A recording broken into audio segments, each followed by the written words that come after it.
Book 281. Good morning, good morning. Welcome back to Morning Motivation with Matthew Daniels, and today I'm going to tell you guys about the Alchemist and the Master Formula. That's right, the Alchemist and the Master Formula. But what is Matthew Daniels talking about? A long time ago, in an area of the earth that we call Alexandria, Egypt today, the military conquest of Alexander the Great created a melting pot of ideas and scientific practices. One such practice which entered the world by way of this melting pot was the practice that we today call alchemy. Alchemy is the forerunner of chemistry, and it is based on the supposed transformation of matter. It is concerned particularly with attempts to convert base metals into gold, or to find a universal elixir which could grant one eternal life. One such alchemist who lived during this time was a man named Heru-Ankh. Heru-Ankh, who was one of my ancestors no less, was born into the craft of the alchemist because his father, Jajaka, was the head alchemist for Pharaoh Ptolemy I Soter. Heru-Ankh was obsessed with the idea of learning how to transform any rock or stone into gold, and he often called his experiments the search for the master formula. He would spend hours upon hours attempting to achieve his goal, and because of this, he often neglected his wife, his son, and his daughter. While his family was living life and enjoying each other's company, Heru-Ankh was tucked away in his lab, mixing potions, reciting spells, and scribbling down notes on his many papyrus rolls. When his wife and children would complain about never seeing him, he would always tell them that once he found the master formula, they would all become very rich, and then they could spend time together every day and night, and they could do anything together that their hearts desired. His family knew that it was a long shot for him to do what he said he would do, but they supported him nonetheless and continued living life. One day, Heru-Ankh burst forth from his lab into the living quarters of his home, and he proclaimed he had found the master formula at last, and he showed his family a chunk of gold about the size of a human nose.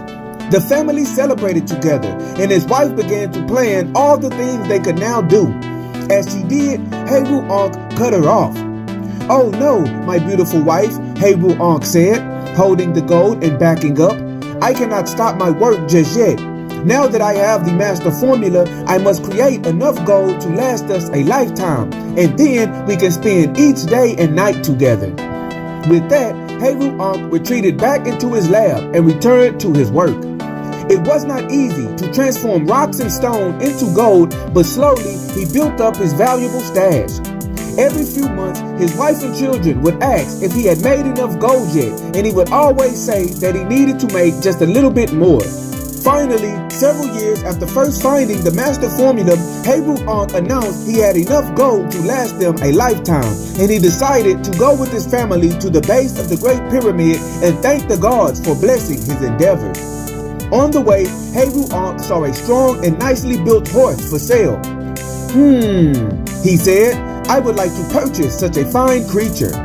He walked over to the horse and its owner to negotiate a price to buy the animal, and because something spooked the horse, it neighed loudly and kicked Heru-Ankh on the side of his head.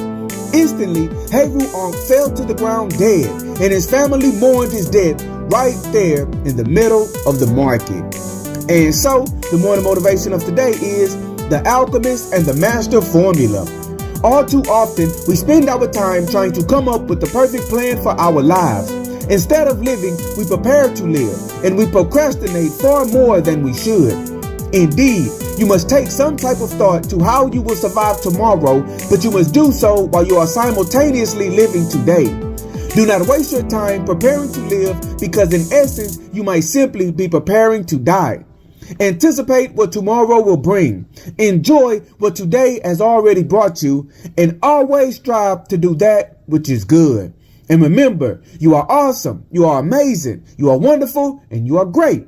And you are going to change the world. I just hope I'm still alive to see it, family. I'm out. Good morning. To order books in the Morning Motivation with Matthew Daniels book series, search Morning Motivation with Matthew Daniels on Amazon.com. or visit www.dandyandbigherm.com.